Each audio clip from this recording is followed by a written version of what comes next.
1 mile as fast as I can. This is what you do it for. The views. A week after running. So it's official, I've been going for 24 hours. 100-mile race. You did it! I can't see it. Holy shit. Alright guys, so 1 week ago today, I finished my 100-mile run. It has been a crazy week in between that time. It hasn't been that crazy. I've mostly just been laying on the couch. I'm feeling okay right now. I'm feeling decent. The only thing, like I said, that's really still bothering me is my big toe on my left foot. So besides that, everything seems to be going okay. So I'm going to put that to the test today, and I'm going to run an all-out 1 mile run. So that's probably not a good idea at all to do a week after running 100 miles to do an all-out 1 mile run, but I don't really care.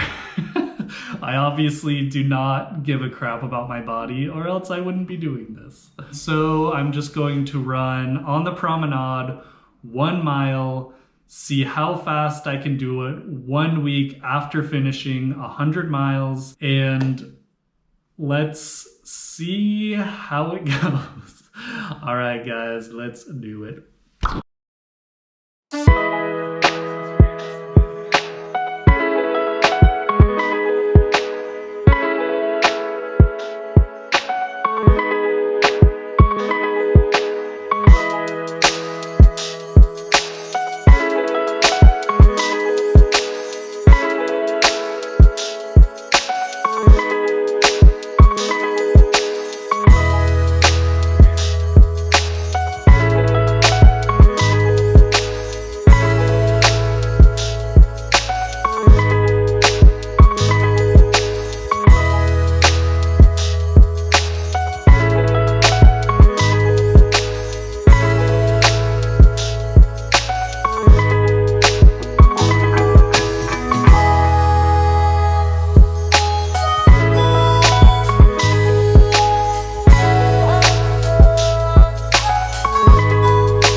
What are you wearing?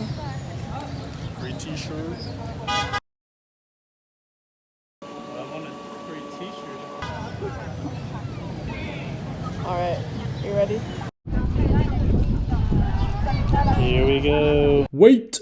Before I start running, leave a comment below on what you think I can run this mile at. And don't forget to like and subscribe too. Thank you. Alright. 1 mile. As fast as I can.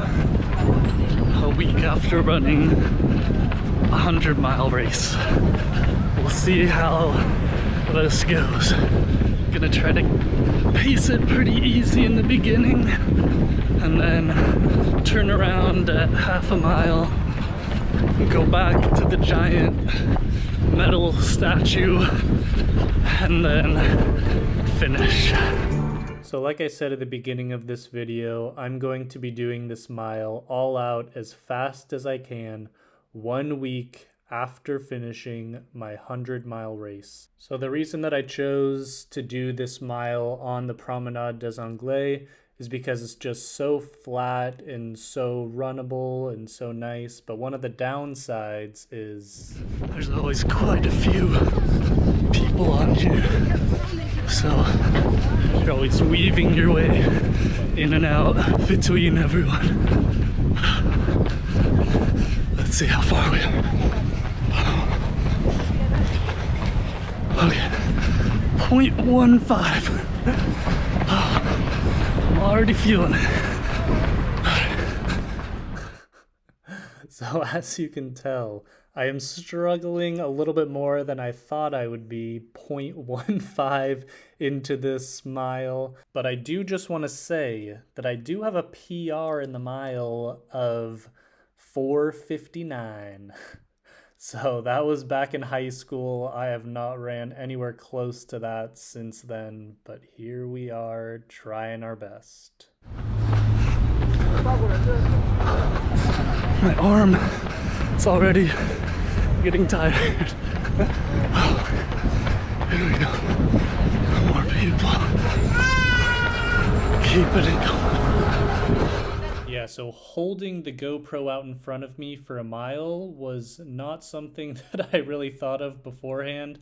I didn't think that that would be one of the hardest parts of this run, but it was, I guess, a good arm workout. And keep in mind that during my 100-mile race, I was averaging about an 18:34 minute mile, and the last time that I did an all-out mile must have been at least like 3 or 4 years ago. You get it, it's been a long time. But anyways, here we are about 0.4 miles in, 0.1 to go for the turnaround spot. Oh, let's do it. Okay. Woohoo! 0.4 miles in, almost to the turnaround spot. So as you can see right up there at that little booth is where I'm going to be turning around. And I don't know if you saw, but off in the distance there's Hotel Negresco, which is one of the major sites in Nice. So I get to see that on my runs every time I run on the promenade. But here I am about 3 minutes and 30 seconds in. Halfway through. Just gotta get back to the French fries. I might take a bike lane, try to get away from people. I'm sure that it's like this in most cities, but people on the promenade will just stop randomly or take like a sharp turn straight into you. So you just gotta keep watch constantly. And even here, as you can see, bikers just stop in the middle of the bike lane. Alright, so the bikers are also just stopping in the middle of the bike path. There's no easy place to do this.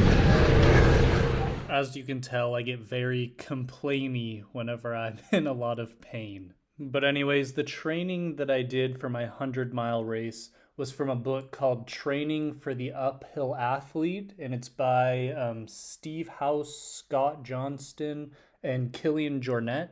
So I figured if Killian had anything to do with it, that he'd be able to get me to that finish line. I'm feeling it hurts. Doesn't feel good. But I can see the giant French fry statue. It seems to be approaching quickly. So we're almost there. But yeah, anyways, I'll make a separate video about the training that went into preparing for my 100-mile race. But the training schedule that I was following didn't have a lot of speed. It was mostly a lot of zone 1 and zone 2 training with just a tiny bit of speed sprinkled in there every week. 0.1 to go. Time to kick it in. Okay, let's go. Come on. So at this point, I am at an all-out sprint. I'm going as hard as I possibly can, which is not very fast. But man, are my legs and GoPro arm feeling it hard. Checking the watch one more time to see how much farther. 0.05 to go. It's hurting. Here's Dana. 0.99. Okay. And there we have it. 6 minutes and 11 seconds for 1 mile, 1 week after running 100 miles. So let me know in the comments below if you were anywhere close to 6:11. You probably guessed a lot faster because I probably could have gone well under 6 minutes. but my body just, that's all I could do. That was tough.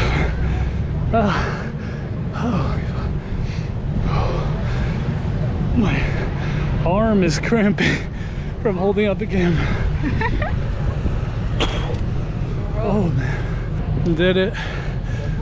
All out 1 mile run after 100 miles the week before. So it's Sunday today, finished on Sunday at 5 a.m.